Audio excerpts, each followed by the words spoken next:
It's our draft and auction recap episode. We'll recap our 2024 draft season, not just by evaluating our own rosters, but also by giving you strategy, tactics, and in-depth discussions of the various league formats. Justin Mason of the Sleeper and the Bus podcast joins us on this strategy-filled episode of Beat the Shift next.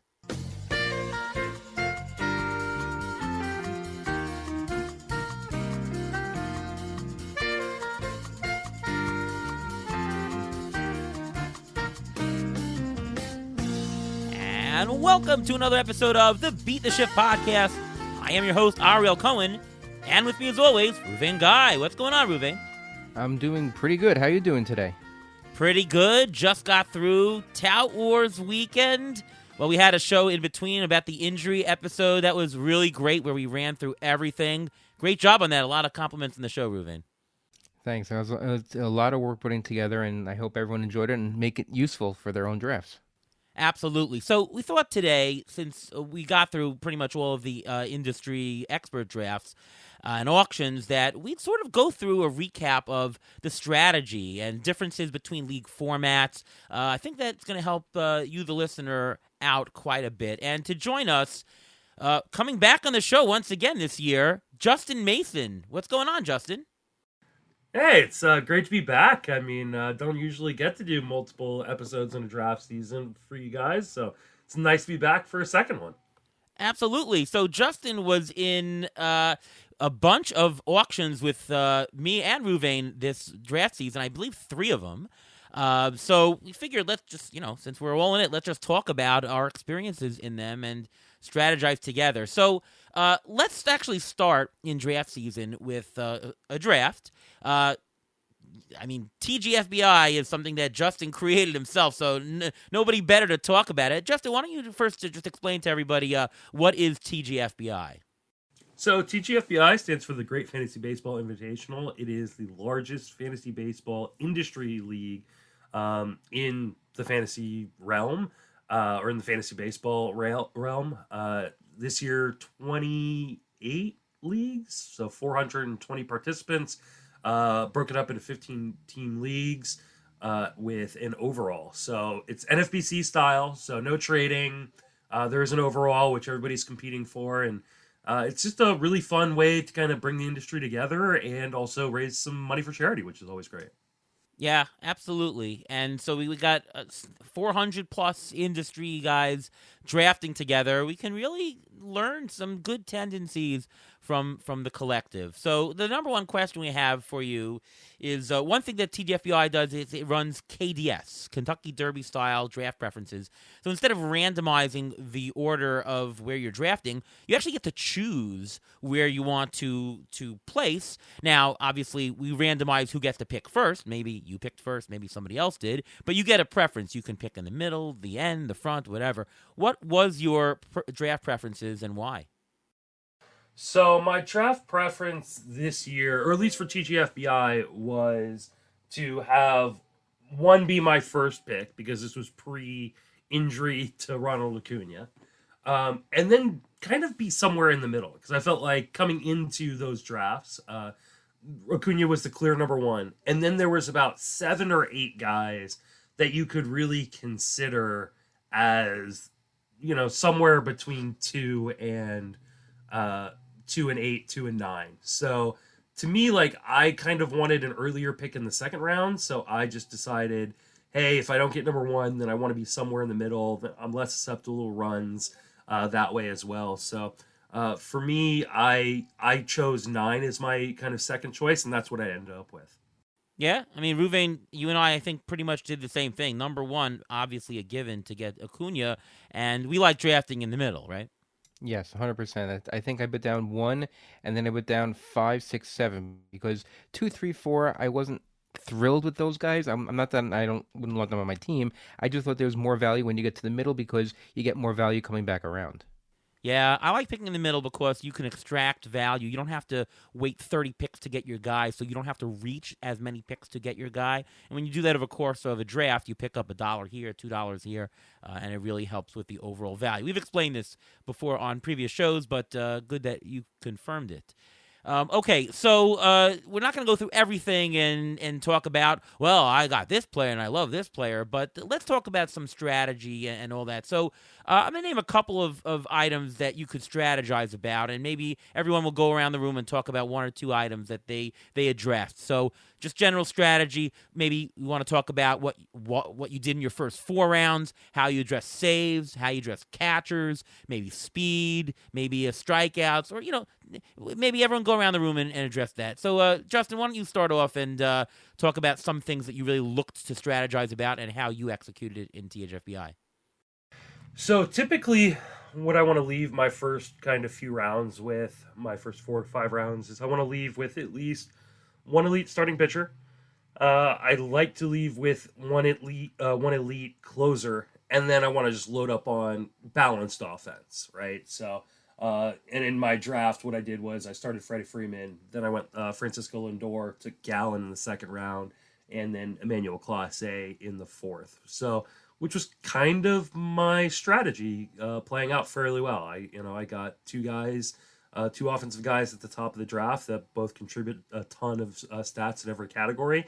And then I got an elite starter and an elite closer. So I felt pretty good about my strategy coming in and then executing it, at least through the first 4 or 5 rounds. All right. So one thing I noticed in your team is you started off with Freddie Freeman from the 9 spot.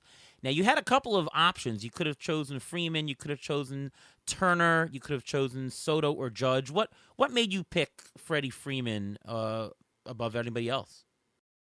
Well, I really wanted Tatis, and Tatis went the pick right before me. But I feel like Freddie Freeman is probably a top 5 guy and just gets discounted because he's a first baseman and it's easy to find first base late. But I mean, when you're batting on top of that order with guys like Mookie Betts and Shohei Ohtani, the Dodgers team is just going to score a ton of runs. And I feel like runs scored is a pretty underrated category, at least on the offensive side of fantasy. I think people don't put enough weight into that one. So being able to get a guy that is going to give me a good batting average, he's going to hit 300, he's going to score a ton of runs, get a ton of RBIs, hit for power, and steal some bases, I felt like was a really, really good way to start. And Ruvain, you felt the same way because out of the 7 spot, you also started with Freddie Freeman.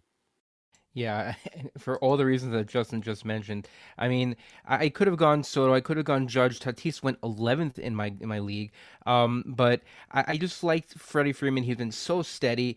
There's value for first basemen later on, but I just like having Freddie Freeman on my team, especially because he also steals bases. He's got the high average, he's got the power, he steals some bases from a first baseman, which is very rare. And I was able to complement the rest of the team in the first 3 rounds. I had Freddie Freeman, I had Michael Harris. I like that compliment right there. Bo Bichette was my 3rd-round pick, so right there already I have 3 top hitters. I have stolen bases, but they're spread out. It's not one person; it's spread out. And then I decided to go for a pitcher, and that's when I went for Framber Valdez. And Justin, you mentioned about getting a closer in the first 4 rounds. I don't love the values up there, and I mean, hindsight, a lot of those guys are already getting injured. But I went with Evan Phillips in the 6th round. I waited a little bit. I wanted to wait for a sweet spot. I don't like getting a top closer if I don't have to, because I don't want to have to overpay for him. So Evan Phillips, I did have to reach a little bit in the 6th round, but that's because in my draft they started actually drafting closers, and I thought I was going to be shut out in closers completely. Evan Phillips currently leads the league in saves with 1. Anyways, I picked Juan Soto. I got the 12th pick in the draft, and I pretty much got whoever was left to me. All those guys that you mentioned, Turner and Judge and everybody, they all went already. The choice for me was Ohtani or maybe a Jose Ramirez or Garrett Cole. Thank goodness I didn't choose Cole there. I took Juan Soto. I thought that was easily the top player available. For me, I really focused on category balance. I wanted to make sure that I had enough speed. And, because in an auction, you can get someone whenever you want, or you have the ability to get, you don't have to wait picks. You're involved in every single bidding process. You can't do that in a draft. So round 3, Randy Arozarena was available, and I said, okay, I'm going to start off with an outfielder with some speed. Great. I chose speed in a lot of other places. In round 9, I could have taken Anthony Santander, but I took Lane Thomas instead. Similar value, but Thomas a little bit more edge on the steals. And then when it came around, I could have still taken Santander, but I chose Jaron Duran. So I wanted to really bank the speed before it went late. I made sure I had enough average. I saw that Alec Bohm was available in the 12th round. Shored that up. I started with a lot of power. I got Juan Soto and Austin Riley early. They sort of addressed categories as they came up. You can't in a draft. You can't take care of everything. Like, for example, catchers. I didn't really get a premium catcher. I got Keibert Ruiz, a mid number 1 level catcher. And then I waited to the 24th round, and luckily Jake Rogers was available for me in the 24th round. At that point, I said, okay, he's valuable here, and so take it. So, it really depends on what you have given to you, but you do need to you will have to let go of something. You can't address every single need. Any other quick points anybody wants to make about the drafts? Yeah, Justin, I actually saw that you took your catchers late. You don't like taking the top catchers? You prefer to stay away from them, or are you just waiting for value on those? Yeah, I don't tend to like that. I tend to like to grab my catchers a little bit earlier. But as you'll see in a few of these industry drafts, I felt like catchers were going off the board a little bit earlier than I would have liked to take them. So I don't mind waiting, especially when you get a guy like I got Garver in the 12th round, and then Alejandro Kirk I got in the 20th round. The Kirk one looks a lot better now with Danny Jansen out for quite a while with a broken wrist, but I just felt like the guys that I was targeting were going a little bit too high, and I didn't want to kind of reach on a guy that I wasn't truly enthused about, because there are a lot more late options than there have been in other years. So I don't mind going with the cheaper catchers. I do prefer to grab the earlier ones because you get more plate appearances. Yeah, I have another question for you about your draft. You got Nico Horner in the 5th round, and I've noticed that he's particularly valuable to get in drafts because he's a guy that really plugs the batting average, the steals, and the runs. And it's easier to find somebody cheaper later that can plug in some homers and RBIs at a discount. But to get those trifecta, it's just a great player that satisfies everything. So even if you have to reach value-wise a little bit for him, he's still worth it because it's a unique profile and it helps building teams. Do you agree with that? And is that why you got Horner? Yeah, absolutely. I know there's been a lot of pushback on Horner this year as a guy that shouldn't be going as high as he is, but I honestly think he's undervalued in a lot of drafts. I mean, he's going to steal a ton of bases. He's going to put up a really good batting average. He has elite bat-to-ball skills, which is something I love in a guy because it gives you the opportunity to get lucky, right? And a lot of people are going to, well, he got lucky in the batting average. Well, when you make as much contact as Nico Horner does, he's going to give himself the opportunity to get lucky and get on base at a pretty high clip. He's going to lead off in Chicago, which is still a really, really good offense. And like you said, giving yourself that early batting average allows you to take chances and gambles on guys that probably won't return good batting averages later, right? I later invest in Jake Berger. I later invest in Dalton Varsho, two guys that might not and probably won't give me great batting averages. But the combination of drafting a guy like Nico Horner with a guy like Freddie Freeman means I can take those risks a little bit later because they're going to get a lot of plate appearances with good batting averages to kind of offset the bad batting averages I took later. Yeah, Horner just makes it more flexible to build a team out of. So even if you think he's slightly overvalued, which I do, not by much, but a little bit, he's just an important linchpin that you can build on. A Kyle Schwarber, I mean, it's easier to take a Kyle Schwarber. Jake Berger, as you mentioned, you can do that kind of build. You couldn't if you didn't have that base of batting average. So I agree with that. Go to Ruvain's team. Ruvain, one thing I noticed about you took several relief pitcher darts at the end. You took Jason Adam, you took Gratterall, you took Giovanni Gallegos. Was the plan to take that many darts? And did you take them in order to get saves, or are you literally intending them to play them as good middle relievers? Well, I wasn't planning on taking that many, but I was looking at the starters that were there, and I needed pitchers, and I just didn't love the starters. And why should I play or pick a starter that I'm not going to be happy playing with? This is the team that I'm going to have for the entire season, for 6 months. Am I going to have to stare at a starter that I really don't like, or plug in a middle reliever here now and then? Like, I can plug in these middle relievers first week, second week of the season, while the other starters get their feet under them. And yes, I am trying to get a little bit some darts out there. You never know with closers. Giovanni Gallegos, will he end up closing in St. Louis? Is Ryan Helsley going to stay healthy the whole year? I have no idea. Jason Adam, he'll get you some saves in Tampa. So there are a lot of guys who I picked on purpose, and I wanted them like Gratterall. I had Evan Phillips, so I wanted the handcuff. So Gratterall I had in a league we were in last year in GDD. I had the combination of both of them, and there were times when I was playing both of them at the same time, because why not have two good relievers from one team? You get saves from both of them, you get all the saves from a good team, and you get the good ratio. So it wasn't necessarily a plan going in, but as the draft started playing out, the starting pitchers that I wanted either were taken right before, so I said, you know what, let me bulk up in the middle relievers, and I can bulk up on the ERA and WHIP, and I can pick up any pitchers during the course of the season. All right, good points there. Back to you, Justin. One more question about your team. One thing I noticed, very little risk. Usually you see teams taking prospects and upside guys.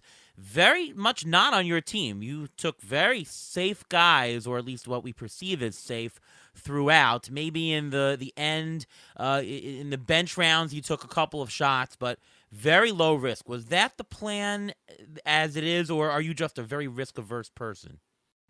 Yeah, so I have a pretty fun reputation as the person who loves to take a lot of injury risk and a lot of risk in general. And that comes from my 2019 main event team, where I took a bunch of guys who were injured, a bunch of kind of high risk, high reward guys, and then lit $1,700 on fire. I learned from that. And while the reputation has kind of stuck with me, it's actually the opposite of what I do. I draft a lot of safe, boring guys. If you go and look at a lot of these teams that have won the main event overall or TGFBI overall, what you'll see is that their teams are awfully boring. But what they do is they just rack up plate appearances. They're very, they don't get injured very often, and they just get these guys who are like a bunch of guys who are getting 650, 700 plate appearances, a lot of pitchers with 150 to 200 innings, and they just kind of volume their way to a championship. And that is my strategy. And so I don't tend to take a lot of risks in terms of my drafting in general. I want to, I'll take risks in fab. If I think there's a guy that's potentially coming up, or there's a guy that might be a little risky, I might take a gamble in season on them, but I'm not going to do that very often, at least in the first 15 to 20 rounds of a draft. After that, I mean, you're going to be dropping most of your guys after round 15 to round 20. I'll take a little bit more gambles there, but in the meat of your draft, the beginning of your draft especially, I think it's better to stay risk averse, so that way you have a really good base to work from. Yeah, I agree with that pretty much. And I'll also add that the fact that there's no injured list spots in the NFBC means that you really have to take less injury risk, if any. So, all right, interesting to hear that. I think people take more risks more often than that, and good to hear that that is a plan. All right, before we go on to auctions, one thing that you get from this TGFBI is you get a pretty robust set of ADP, where you got 28 leagues and everybody's drafting, and at the same time, pretty much. I mean, it's a slow draft, but in the same course of action, you get a pretty robust ADP. Wondering if you spotted any trends that you could share to us. That's a really good question. I honestly hadn't thought too much about it. The hard part with a thing like TGFBI is by the time all the leagues are done, I mean, we start at the end of February, and literally, I think the last league finished drafting this last weekend when I was in New York. A lot of the early ADP stuff is kind of useless now, right? Because injuries have happened and other drafts have gone on. So I think one of the things you notice in leagues like TGFBI that is filled with a lot of industry guys, and also filled a league where people really care about winning the overall, right? Winning your league is great. We all want to win our leagues, but everybody really wants to win the overall. Is people get a little bit too risky and they take a lot of chances and they compile risk on top of risk, which I think is a poor choice. And you'll see, some crazy picks inside of the ADP. Like, I think Francisco Alvarez went like top 50 in one of the drafts, and it's like, either that person was trying to get talked about on other podcasts, or they're just trying to be super, super risky and hope to hit. But that's honestly, again, going back to my earlier point, it's like that's not how you win an overall. You win an overall by compiling really, really good stats from kind of safer players. So to me, I think the TGFBI ADP is really interesting to look at, but I don't know if there's a ton to be gleaned from it. Yeah, it's very similar to the NFBC ADP. And Francisco Alvarez, by the way, that guy took him at 46. The next highest take was at 130. So that was not necessary on that guy's part. Maybe he really wanted him, but he could have waited 80 picks later and had no risk of actually losing him. Yeah, I will say, though, that in general, as compared to previous years, this TGFBI, the range or variance of min to max was lower in general than other years. Like people, there's much tighter range that people were taking. I think people were studying NFBC ADP a lot more and going more chalk than they usually do. That's the one trend that I saw. All right, on to auctions. So as we said at the open, Justin and Ruven and I, we were in a number of auctions together. So the first question, and let me open up to Ruven first. What is the biggest difference for you between a snake draft and the auction format? Well, in an auction format, you can control your league, basically. You can control your own team. No one says you can't have anybody. Everybody's on the table, and if you see a barring, you grab it. So that's a big difference. And it gives you more flexibility in how you want to plan for your draft. If planning for an auction, you can have a whole bunch of people in a certain category that are the same price level, and you can say, you know what, these are all guys are interchangeable, and I can take whoever I want. You can't necessarily do that when you're doing it in a snake draft. So I happen to prefer auctions. I love doing the auctions, especially the live auctions. Those are even much more fun than online auctions. But still, even the online auctions, they're fun to see how people play, how people who are bidding, who's going to bid a dollar here, who's going to bid a dollar there, and sometimes having the same people in the league over and over again, like Justin was in our league over and over again, you get to learn tendencies from these people. Anything to add, Justin? Yeah, I think one of the main differences for me, and I think Ruvain kind of alluded to this, but I'll just expound upon it a little bit further. So when you're drafting a team, you're putting together a puzzle, but when you're doing a snake draft, you have to do it in the order that the draft is going, right? You've got to put your first piece down and then your second piece, and you can still build it differently than other people, but you have to do it in sequential order. Whereas in an auction, you can put the puzzle together any way you want. And I think this just gives you a lot more opportunities to do fun, interesting, different builds, to kind of play around with how you want to build your team. And it's really the best way to draft. Like, I love doing a snake draft, but for me, an auction is like the purest form of building your team the way you want. And especially the live ones. I mean, doing the live one at LABR, doing the live one at Tout Wars, it's just so much fun to do. And I think it's like one of the best experiences you get in fantasy. Oh, totally agree. And to add to that, I think it also makes it a valuation question. It's deciding, well, is the top 10 players of value? Is it $15 players that are of value? You get to see where values are. And that's more analogous to real life. I mean, general managers don't say, well, I got to sign one good player and one not so good player. No, they can build it any way they want. So why wouldn't we want that experience as well? Especially if you're the Dodgers.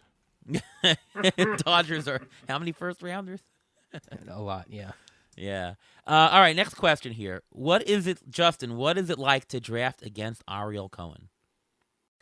It is very, very fun. I think you are just an absolute character in the drafts. And so that in itself is a really fun experience. On the flip side of the coin, it's also very frustrating because you and I think, have very similar valuations in terms of players generally, and in terms of how we want to build a team. And so you and I tend to kind of butt heads quite a bit inside of the auction. So I'm really glad that you and I are not drafting against each other anymore this year, because I think I got more than my fair share worth of drafts against you.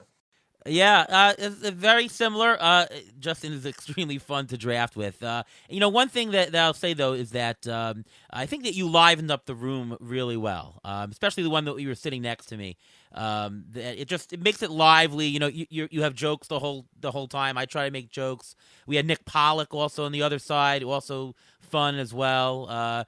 Gray Albright was in one of ours. He's a very fun guy. This should be fun. So drafting the experience is fantastic, and drafting with Justin Mason is a great experience. And for the same reasons that you said, that this year especially, a lot of the same players that you value similarly, it just makes it hard, because part of what you're gaining in value in terms of auction is you want to get player bargains, and if other players are in at the same players at similar price points, it's harder to get those values. You might have to go the extra dollar and plan around it. So I do agree with that sentiment. And we actually did alter our plan a little bit, because we wanted to nominate some players, and we knew that if we nominate this person, if we nominate, especially we were talking about nominating during the draft, nominating TJ Friedel, we knew that it was a good idea that you're probably going to go after him. So or Cedric Mullins, we know you like certain guys, so we actually held back from nominating these guys because we wanted them also. So because we wanted them also, we didn't want them on the board, because there was still too much money on the board, and we get into a bidding war with you, and we specifically didn't do that. Did you like Justin? Did you shy away from nominating anyone that you knew that we liked? I don't think I shied away from nominating anyone you guys like per se. But I definitely was keeping an eye on where you guys were at with money, because I knew we were going to go head to head on a number of guys. And so I definitely make sure, I'm checking to make sure where everybody's kind of at with money, but you guys specifically, I was very, very in tune with what your money situation was, because I didn't want to get in a situation where I had to pay $18 for a TJ Friedel or someone like that, when I could probably get him for 12 later on. So I am not as much into kind of worrying too much about the exact players other teams are going to go after in an auction, especially the ones that I want to, mostly because I'm going to build my team differently every time. And so while I think a lot of people think like, ooh, if I throw out Cedric Mullins, it happened at Tout Wars, somebody threw out Cedric Mullins and they're all like, why isn't Justin bidding? Well, I did eventually get into the bidding. Yeah, I did eventually get into the bidding, but like, I don't need any particular player to make my team work. What I need is a collection of the right players. And that can change from auction to auction for me. Yeah. I would say for me, knowing what other players' tendency is, it's not about the specific players. It's more about the pockets of value. So, for example, in NL Tout that I proxied for Ian Khan, NL LABR, I should say, that I proxied for him, I knew there was a lot of guys who played middle. We're talking about Derek Hardy, Eric Carabel, Doug Dennis. They play the middle. So I knew that if I just said, all right, I'm just going to play the middle as usual, it wouldn't work. I'd be fighting for too many players. So I purposely, when I'm making my plan and saying, all right, I got to adjust for it, I said, all right, I'm going to get one of those big first basemen. I'm going to get an Olsen, a Harper, a Freeman, and maybe even pay the $1 or $2 extra, because if I don't get them there, I'm going to have to ridiculously overpay in the middle, right? I got Machado. I knew I was going to have to get Machado or Arenado at third base, because I knew I just can't keep paying over the middle. I got to get enough guys up top to avoid the spot, which I know people in the draft are. If you know that there's a draft that people just go hot and nobody plays the middle, then I don't worry about that. Then I say, let's just play the middle. Don't worry. If there's a good value up top, I'll take it. Otherwise, just sit back and wait. So knowing who's in your draft, I think really, really helps in terms of an auction. Question for you, Justin. Do you, or how do you, look at market values prior to a draft? You come in with an expectation of, this guy is going to go for a certain price and so on and so forth?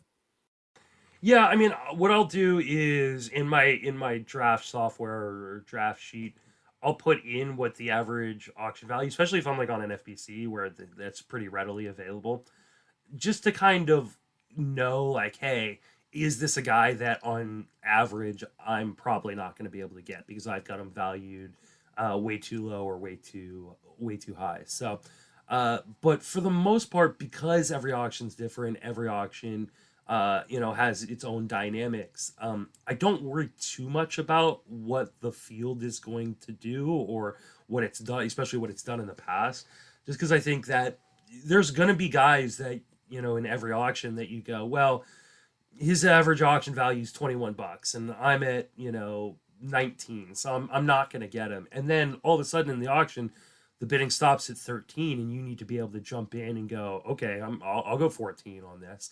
To me, I don't worry too much about the previous stuff, and more focus on what's going on inside of my own auction. All right. Another question. Do you assume a certain hitter-pitcher split? Like, is that an important thing for you to hammer in?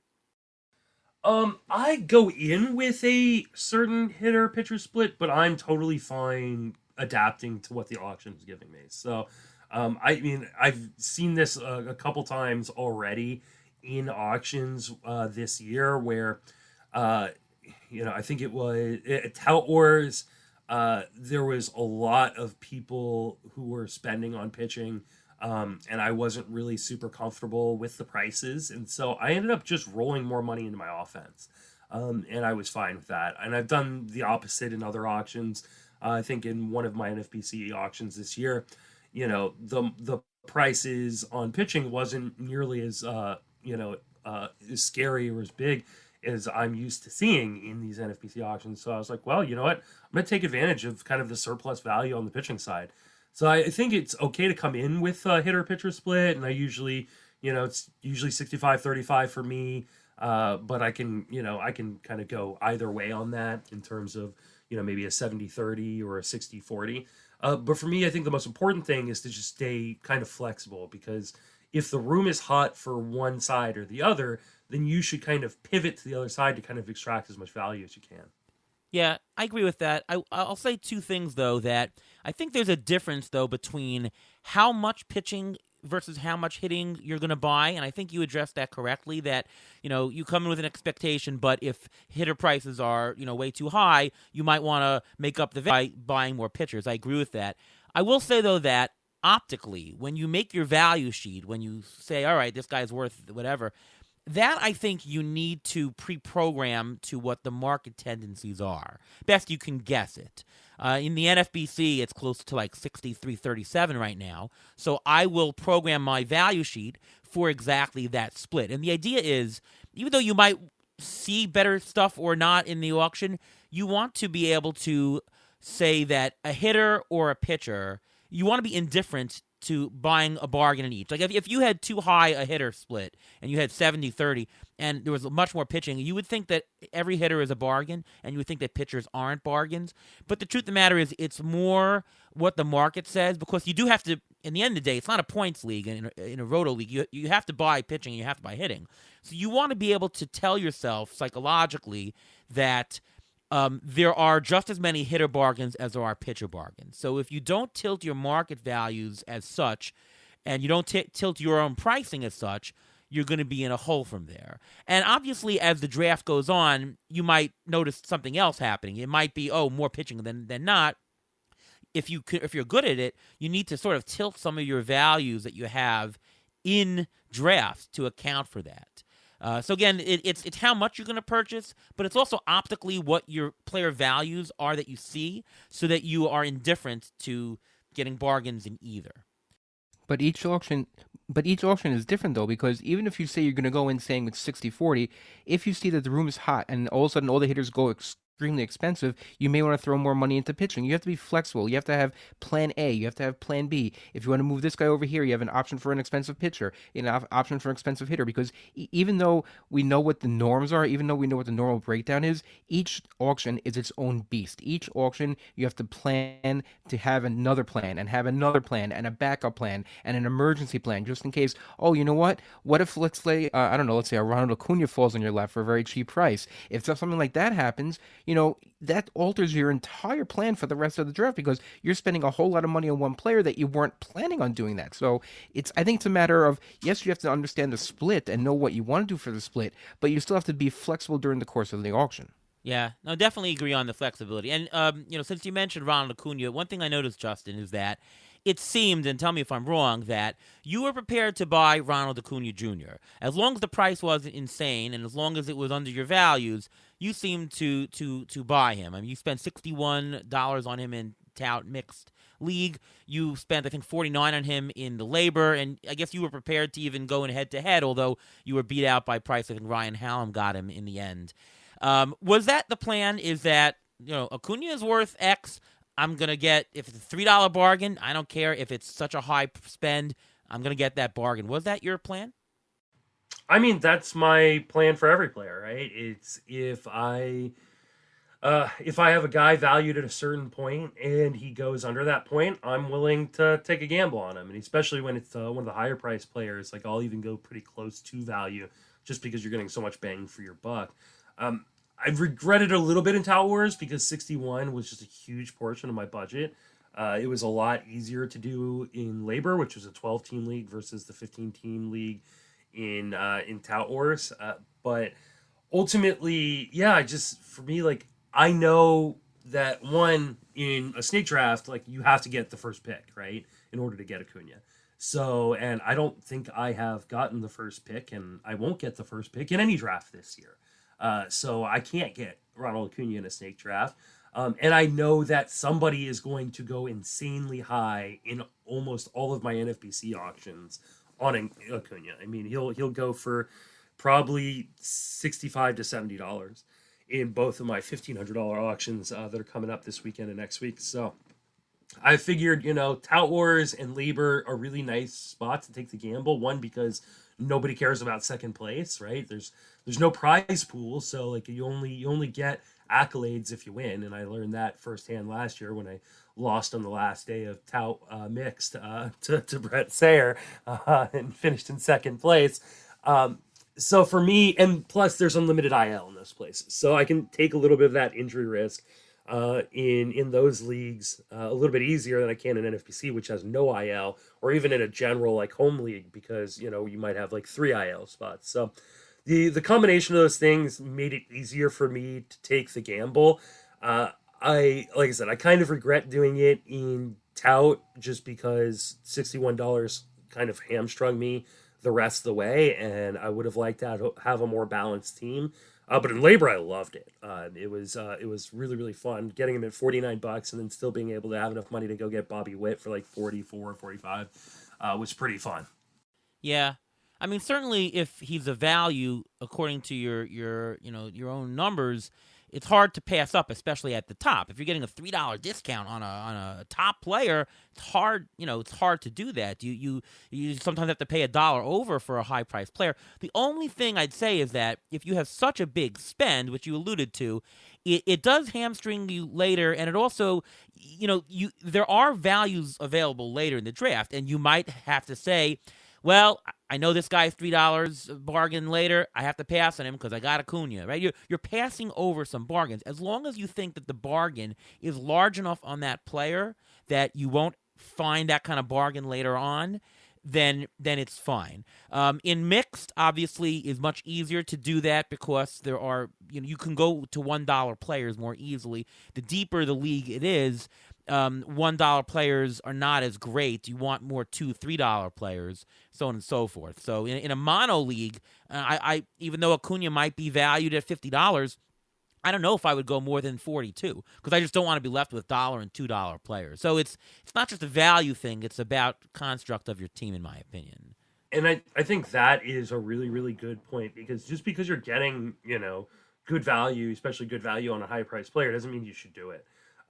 Because like for me, like in Tout Wars, right, I spent $61. I think I had valued as like a $63 player. That's great. I got $2 of value on the best player in fantasy. But there were guys who went later who were, by my projections, like over $10 of value under their price. So I probably would have profited more, right, if I had gone for a different guy at the top of my roster, saved that, 20 or $30 and spread it around to a bunch of guys that I could have gotten $5 of profit or $6 of profit or $10 of profit. So, and this is, kind of what I did last year in Tout Wars, where I didn't buy a player for the first hour and a half, right? Like every early guy for the first hour and a half was overpriced by my calculations. And what I did was I just cleaned up the middle and walked out of there with, a team that I didn't have a player cheaper than like $6 or $7. And I had all my guys as projected values. So like I walked out of there with a ton of kind of added value. And I kind of wish I had done that this year. And I probably should have stopped when the bidding got to 60. I shouldn't have gone above that. I should have just probably pivoted to something else. Yeah, and even the point about passing on a guy, even though he's profitable, like for example, in our head-to-head points league that we just did, one of my, I don't know, say it's regret is Anthony Santander, and I had him valued at like let's say $13, and I got him for 10, which seemingly is okay, a $3 bargain. That sounds great, but I realized shortly after that, you know what? There were better bargains if I waited. I could have gotten, a $10 guy for 4, and made a bigger bargain. And the question is, did I get the biggest bargain I can on that roster spot? And that's the question you got to ask yourself. When you take a guy in an auction, it's not just I got a player. It's did I utilize that spot and get the most bargain out of that slot? And if the answer is yes, great. If the answer is no, then you probably should have waited a little bit more. Anything to add, Mouvain? Yeah, and a follow-up question for Justin. If Acuna was going for, let's say the draft that you had, the auction you had was online, and they went to 60 online, would you have gone to 61, or you think it was, having a live auction? Do you think that impacted you going to 61? I think it did. I'll be honest, and I think that that is the difference between a live auction and an online auction. Is an online auction, you don't really get emotionally invested in the same way because you see the reactions of everybody and people are. I mean, especially when you're in an auction full of friends, right? Like when we're talking about the Cedric Mullins bidding, like there were people egging me on to get involved, and I did get involved. But there were people who were they're trying to get you to spend money and they're cheering you, and especially when it's a bunch of your buddies. So I think had that been online, I would have probably walked away at 59 and just let whoever Peer was going pressure. up against me have him. Yeah, it totally plays a part in it. Right.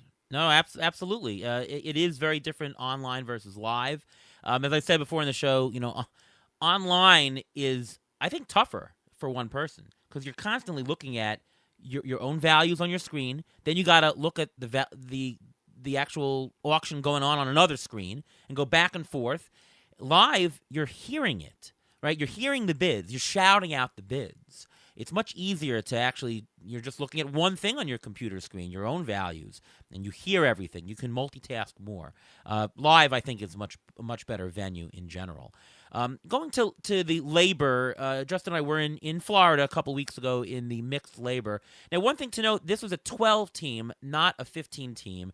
So, Justin, let's just set this up. What are some of the differences in terms of strategy and gameplay when you're going from the NFBC style 15-team to the LABR, which is a 12-team style? And plus, LABR also has IL spots, whereas the NFBC does not. Yeah, so for me, it allows me to be more aggressive. And again, not only did I get Acuna in the LABR draft, I also was able to then get Bobby Witt Jr. and kind of do a stars and scrubs approach, which is not something you will really ever see me doing in a 15-team league. Especially when you add in the fact, like you said, LABR has unlimited IL, whereas NFBC has 0 IL. This allows you to be more risky and take gambles on guys that you wouldn't necessarily gamble on in the NFBC realm, or even in your home league where you might have 3 IL spots. So for me, it allowed me to be aggressive, kind of, especially on those top guys, and kind of go the extra dollar in a way that I wouldn't, because I know that there's going to be a ton of replacement value on the wire that isn't available in your traditional 15-team leagues. So I definitely went a lot more stars and scrubs ish on my LABR team in a way that would normally make me feel uncomfortable, but I really like the end result. Yeah, and to recap a little bit of what you did, you grabbed Acuna for 49, you got Witt for 42, Vlad for 28, so it was stars and scrubs hitting. The pitching, though, not as much. Your top valued pitchers, you got $18 Eflin, $18 Skubal, which is actually pretty good pricing, and you got a $9 Tanner Bybee, and then you took low darts, and interestingly, all the darts that you took were either a $1, $2, or in the reserve rounds, you got Scherzer, you got Paxton, John Means, and you got a $2 Kyle Bradish in the auction. So you went low pricing on the pitching in general, but with a lot of upside darts, and you did the stars and scrubs. And I guess you're telling me that is very different than what you do in 15-team because of literally the format. Yeah, and also because of just, I mean, most of my 15 team leagues are on NFBC, and almost everybody you're going to run into in an NFBC auction is doing a stars and scrubs. They're going to overpay for those top talents. And to me, what I found is the easiest way to be successful in these NFBC leagues is kind of spreading the risk around, right? Especially in the 15 team leagues where there isn't as much on the waiver wire to replace when guys go down. And so, like, if I'm going to like load up my team with a bunch of players who, like, especially pitchers who are like under $20, like if I lose one to Tommy John, if one turns into Alec Manoa and is just trash, like it doesn't hurt as much to drop that guy as it does to lose a $35 pitcher, or much less a 40 something dollar pitcher like Garrett Cole was coming into some of these early NFBC auctions. So to me, like especially with my pitching staff, I tend to feel a lot better about kind of playing the middle and kind of voluming my way into success with a balanced approach. Now, Ariel, I like what you did in your outfield. You got Luis Robert for 24, Nolan Jones for 20, Schwarber for 19, a couple others for 10. But what really struck me was you spent $27 on catching. You spent the most in the league on catching. Why was that? Yeah, interesting. Well, two reasons. Well, first of all, I did intend to get at least one high-price catcher because I thought, going in, I thought that there would be some good bargains even at the top. I got William Contreras for 17, which I thought was a nice bargain. There was a couple of $1, $2 catchers that were good bargains, but I knew going in that I would be spending less on some of my infielders, the corners and the middles than usual. And I knew that in order for me to get more money, to put more money into offense rather than pitching, I thought the best way would be to get it done during catching. So that was the William Contreras. The Francisco Alvarez one was a little bit of a semi-bluff. It was early on. Somebody else nominated him. I like Francisco Alvarez, and so I thought he would go much higher, and I went to 10. Nobody else went higher. So I took Francisco Alvarez, which I thought was a bargain. I intended it to be just, a $17 Contreras and then, nobody else. So I got stuck with having him also. Again, I like the value. I didn't intend to get two high-priced catchers, but I'm okay with it because I spent a lot on pitching during this draft. So just so I can get more money into the offense, catcher was a fine place to get it. Because I remember I texted you when that happened. I'm like, wait a second. We never do that. We never spend money on two catchers. Sometimes one, but never two. I'm like, wait a second. Maybe he bought him because it was a Met. I mean, if you want to throw more money in the offense and you don't want to overspend, I guess catching is probably the best place to get some more value. But, it's very rare to see someone spending that much money on catchers. Yeah, I mean, my whole infield was cheap. I got like a $3 Bohm, Tovar for 3, McMahon for 3, Brian Hayes a cheap 6. So I just didn't have a lot of money on the offensive side. So that was one way to put him in the catching. And by bargains are bargains anywhere. So if the bargains came up in catching, that's great. And what's going to be your plan now? Because in pitching, you also drafted and you got Devin Williams. What's going to be your plan now? Now you know that Devin Williams is going to be out for a while. Do you have a plan of how you're going to manage that? I mean, are you going to go hard on the waiver wire? Are you going to wait? Are you going to take some darts on the waiver wire? What are you going to do with that? Yeah, oh dear. Devin Williams, I thought it was an amazing buy at $16 where you had other, Diaz going for 20 something. It's too bad that he was the guy. Well, it is a 12-team league, thank goodness, instead of a 15. First of all, I can fab the Milwaukee replacements. I can do that. I can also go cheapo and go for some Colorado situation or Oakland or something like that. But because it is 12-team league, there are more saves available in fab during the year. I just have to be a little bit more on the trigger for fab to get that.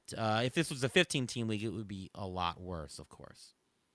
Or you can come to your neighborhood Justin Mason store and ask him to trade you one of his 3 closers. That's true. I was going to ask you, Justin. One thing I've noticed, you did this. You also did this in an online auction that we played against each other. You bought 3 closers, and that was even in a 15-team league. Was that your plan? I always like to get kind of 2 locked-in guys and then kind of take a gamble on a third. You never know what's going to happen if your quote unquote locked in guy is going to get hurt or lose his job, because closers lose their jobs usually about 40% of them per year. I know last year was a really great year for closers, but it's already like since we left New York, like it's already just gone to hell. Handbasket in terms of a lot of closing situations because of injuries.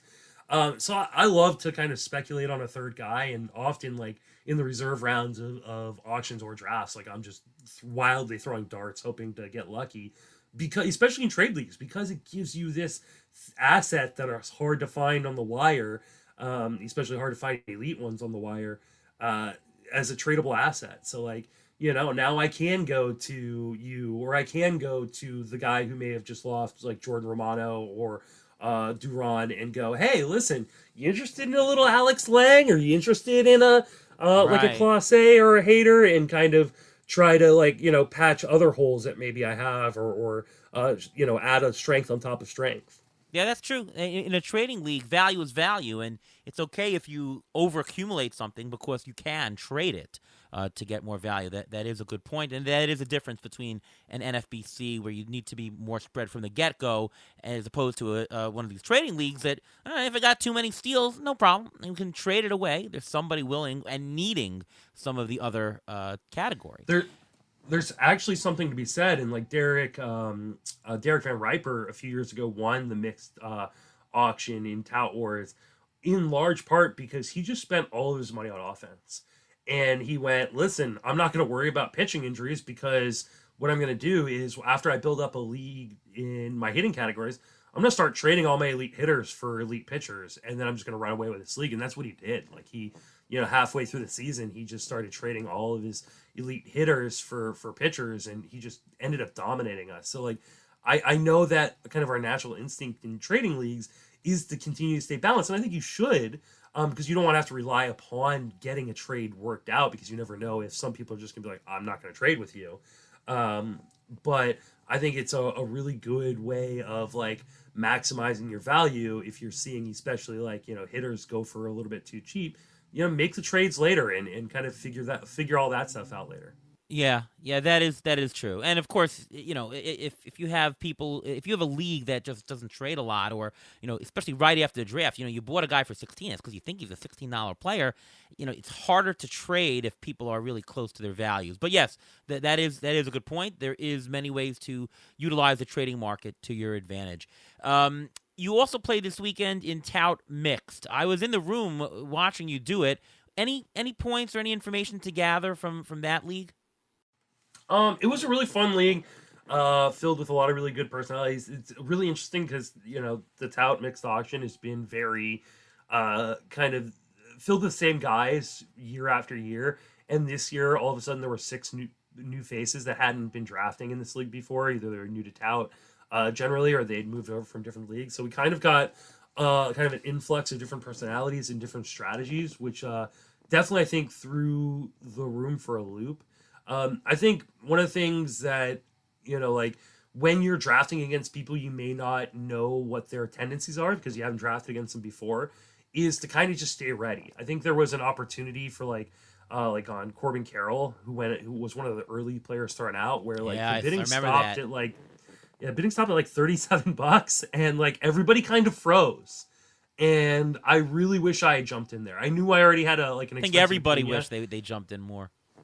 Yeah, because like the next player that went out was like Mookie Betts, and I think he went for like $47. And like people are like, how did Mookie just go for so much when Corbin Carroll just went for so little?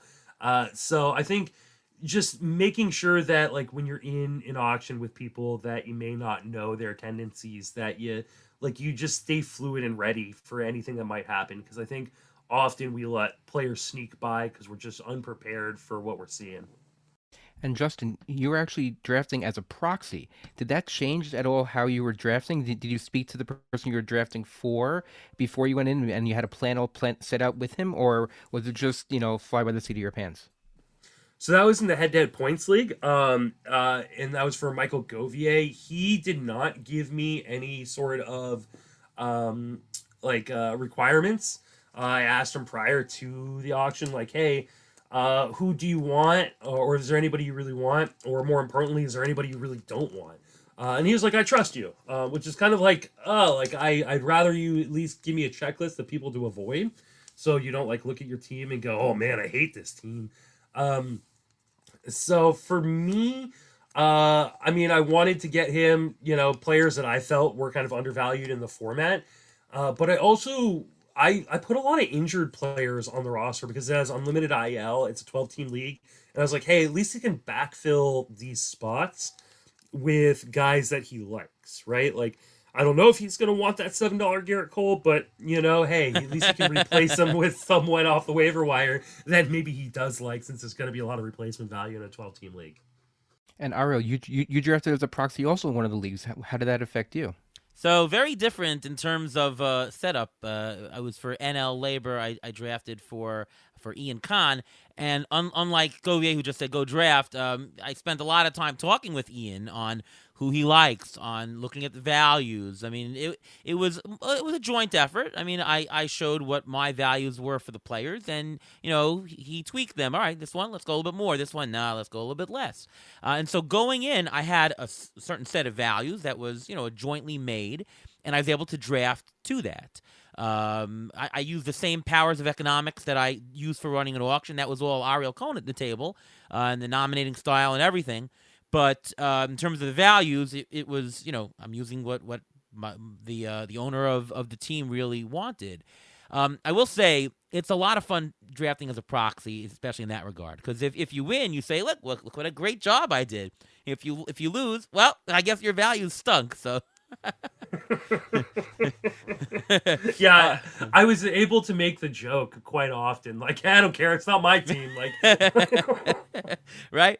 No, it was great. And I mean, you had 2 Tout Wars drafts. I had 2 LABR drafts. I got to say, it's really fun in a weekend, back-to-back days. Draining, yes, but really fun drafting. I'm sure you really enjoyed that experience. Yeah, I mean, it's just I love those live auctions, and especially the Tout Wars weekend. Both of those rooms were really, really fun. It's just a really good group of men and women in these Tout Wars drafts. And LABR, same as well, right? Like, because I got like LABR, obviously you're in the room, but we also have Shelley Verstrate and Gray Albright and Nick Pollock, and like it's just a really, really fun room to draft in. These ones, and so getting to do 2 in New York in Tout Wars, I'm sure my wife would have been much happier had I only done 1, so that way I could have spent Sunday with her. But I just had an absolute blast drafting with everybody. Totally. And your wife came to watch some of it also. We saw her there. Yeah, she likes to come in and heckle me a little bit and then disappear off to doing fun things in New York. Absolutely. Before just talk a little bit about our teams, one thing though is that we mentioned pitcher split before in Roto, because you have to have there's the same number of categories for hitters, same number of categories for pitchers. Here it's points, so technically you don't have to really follow a hitter pitcher split. Were you conscious of that at all? Yeah. So I was my first year in Tout Wars. I was in this league, right? And actually the first time I ever drafted in Tout Wars, I wasn't even in Tout Wars. I stood in for Stefania Bell because she got sick the night before the draft. It had a much more hitter focus the first year, and then they changed the point system, but they made a mistake in the way they set it up, where it became like a much like bigger pitcher focus. And so what I ended when you're doing a points league, I think the one thing people don't do often enough is run your favorite projection system, which probably should be ATC, right? Through some sort of software, and let the software determine what the point value is, or the dollar value is for that point system. And when I did that in, I think it was 2018 for the Tout Wars Points League, when they messed up on the point structure, like it made every pitcher worth more than every hitter by a long shot. And so like, oh dear, everybody went into that draft outside of me with like a 60-40 hitter pitcher split, when everybody should have done what I did, which was spend $200 on pitching.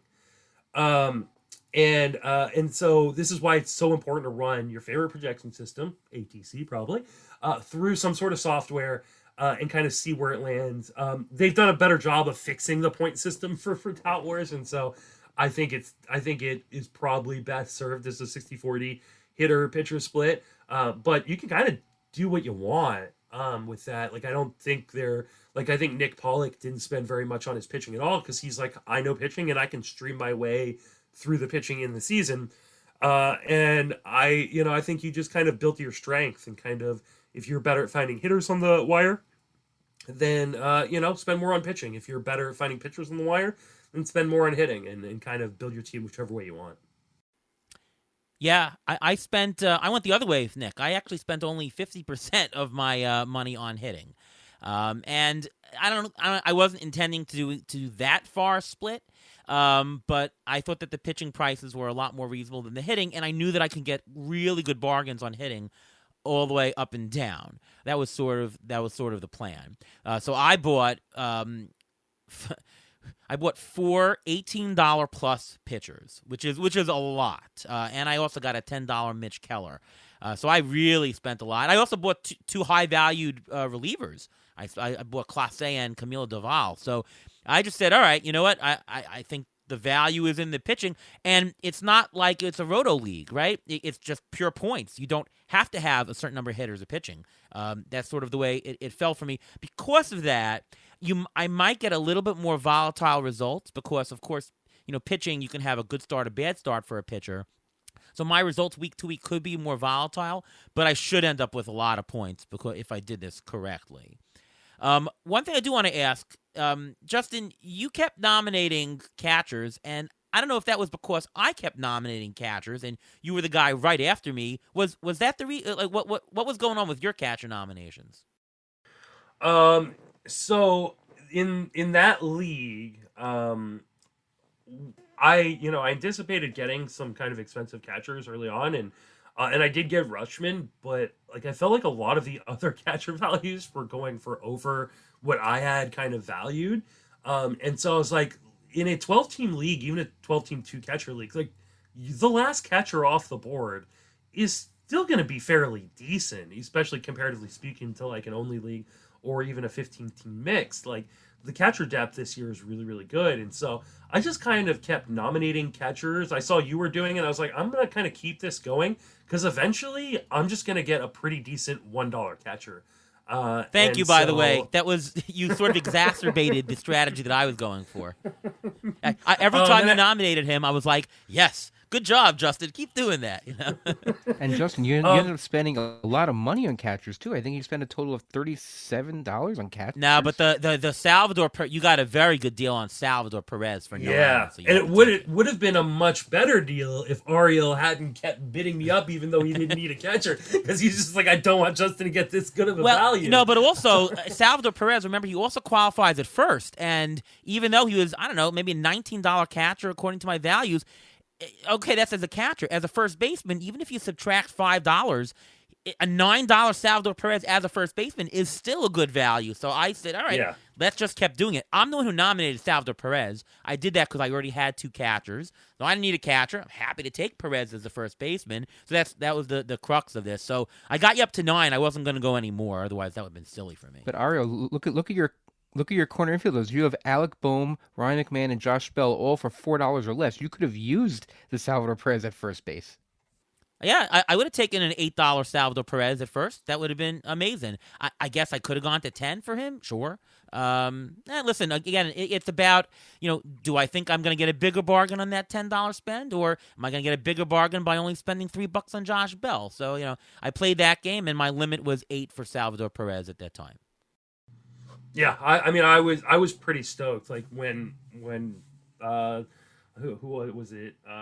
Todd was counting off the final, going once, going twice, sold. I was actually really surprised no one jumped in, because I felt like $9. I think I had Salvador Perez like as a $16 player, and I was like, okay, I'm gonna. I got the best catcher in the game in Rutschman, and then I got Sal Perez as my a number 2 $6 under my value for him. Like I felt really, really good about that. Yeah, the best catcher value was to J.B. Branson, who got Wilson Contreras for 4. And when that came up, Yeah. and he went out really, really late. Which, by the way, nominating all those catchers, I was hoping to avoid somebody getting a big catcher value by doing that. But $4 for him, that is, I wish Yeah. I had that one. Oh boy. Yeah, unfortunately at that point, like even my DH was filled, and like there's nothing I could do. Yeah. And you know, you're going to miss out on some bargains. You have to understand that there's going to be, you can't get every player bargain there is. You know, you have to let them go. There's going to be very good bargains out there, some better than you have. You just try to estimate the right point in the draft to say, okay, that's a good bargain. Not going to see more. I bought Jazz Chisholm for 10. I never pictured ever buying Jazz Chisholm. I've always said he's overvalued. But $10, you go with what you're taking, you know, and Yeah, that's how absolutely. auctions are made. Yep. Yeah. All right. Any other points to make from the head-to-head? I think that head-to-head is an undervalued format that our industry covers. It really is one of the most played, maybe the most played format in the for most people out there. My son just literally started in his school. They invite him to a league. It's a head-to-head points format. So I think that more should be done in our industry, and I'm glad that I'm in it to help cover it. But any other points, guys, on head-to-head points? Yeah, I think the head-to-head points is actually gaining in popularity. My son's actually doing a head-to-head. He's in 2 head-to-head leagues, and I have a family league that we just have like maybe 6 or 8 people total, but we do head-to-head there also. I like the head-to-head, but I don't like the fact that you can have a great season, you can finish in first place, you can have everything. This has happened to me many times in head-to-head, and you lose in the first round just because your team goes cold. It happened to us in in the NFBC, not in the head-to-head, but in NFBC we were in third place, second place, third place, and all of a sudden our team went cold and we ended up falling out of the money. So I mean, it can happen in any league, but it seems to happen more so in head to head, and it's just very hard to take that loss. Oh, I do have one question though for you, Justin, because I saw that you did take Cole. You also took a stab at DeGrom. You got Devin Williams. The head-to-head points league is a playoff format. So once you make the playoffs, the last month of the season is there. That might factor in. Like, for example, if you have a guy like Nate Lowe is going to be injured for the first month or whatever, but when he comes back, he's going to come back and you'll have his full value for the playoffs. Did you take that into account with those picks or in general? Like, was that a plan? I know for me, when I did my valuations, anybody who's going to be for sure injured just in the first 2 months but come back, I just put the plate appearances to full playing time to give them the proper treatment for their services. Yeah, I mean it's definitely something I factored in because like you said, like a guy like TJ Friedel, for instance, who's gonna miss probably the first 2 months of the season. Like, yeah, in a traditional league, you may not want to draft him at all, or if you do, you're gonna put a very low amount on him. But like if he comes back and he's TJ Friedel from last year, and you're getting him for the final few months of the season, like that could be a difference maker for you in the playoffs. I think you want to be really careful about loading up too many guys like that because you just, you don't want to get buried in your standings before you get to the playoffs because you just may not be a playoff team in that regard. But I think it's really smart, especially if you can, roster elite cheap guys and you have enough IL spots to kind of load up enough on that. So that way it's almost like a mid-season trade for nothing, right? Like you automatically halfway through the season get these elite players back. If Govier is in playoff contention and he gets Garrett Cole back, he gets Jacob DeGrom back, and he gets Devin Williams back, well, now he just potentially got 2 of the 3 best starting pitchers in baseball and the best closer in baseball on his team for a playoff push and then for the actual playoffs. So I'm really hoping it works out for him. It was a strategy that I knew if I was in the league that I would try to employ, especially with it being a 12-team league and there being that replacement value to kind of carry him through until that point. So I really hope he goes out there and wins a tout league this year. Yeah, no, there you go. I bought Altuve for $8 last year when he was injured. I mean, it's a no-brainer. Yeah, I got Altuve for $5 in my NFBC auction because nobody wanted to bid on him. And that was probably 5 of the best dollars I spent all year. Yeah, no, absolutely. And the playoff format does matter. And that's the whole thing. This is a long season. You don't win. You can't. You can technically you can lose it in the very beginning of the year, but you can't. But you can't win it in the beginning of the year. You have to have. You have to be able to last. You have to. It's a really a triumph of survival to win it at all. Actually. All right, so I think that wraps it up. We've really given a lot of strategy elements for everybody, and also did reviews of our teams along the way. So I hope this is helpful for everyone. Want to thank Justin Mason for coming on the show. Justin, why don't you just tell everybody where we can see your stuff, reach you, and all things Justin Mason. Yeah, you can find me on pretty much any social media platform, Justin Mason FWFB. I'm mostly on YouTube and Twitter, but I do have all of them at this point. And then you can read all my work on Fangraphs or Fantasy Pros. You can hear me on the Sleeper on the Bus podcast and the Friends Fantasy Benefits podcast. And if you like watching drafts, I'm going to be doing a ton of live stream drafts here over the next, week. So I think I've got an NFBC $150 auction tomorrow night, being Friday night, the 22nd. I have my main event on Saturday, the 23rd. I have a $1,500 auction on NFBC on the 24th and the 27th. I have to beat Justin Mason OC, which is a 12-team NFBC league Monday night. So if you like watching live stream drafts, I'm going to be doing a bunch of them. You can find the link for all of those, including the draft boards, on Fangraphs. We'll be posting articles with everything attached. I know, great stuff always from Justin, and good luck to you in those. Ruvain, what about you? You can follow me on Twitter, X, whatever you want to call it, at MLB Injury Guru, where I'm tweeting out injury updates as they come, and they're coming fast and furious now, as well as the people who are going to be coming up right after them, taking their spot. You can also catch my weekly article in season, which is going to be beginning in about a week or so, on Roto-Bowler, discussing the injuries and everyone who's not listed in your normal area to find these guys. All right, I'm Ariel Cohen. You can find me on Twitter at ATCNY. If you want to follow the ATC projections, I tell you when I post updates, ATC projections on Twitter/X.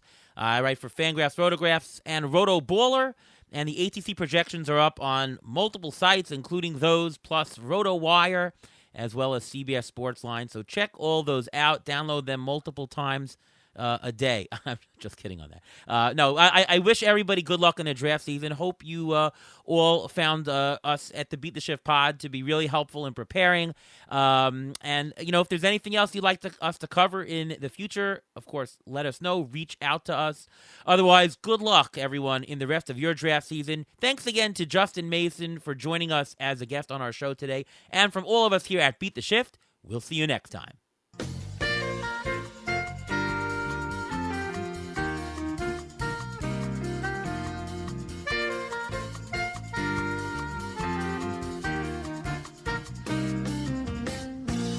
Thanks for listening to the Beat the Shift podcast presented by Fangraphs. Follow us on Twitter at beat_shift_pod.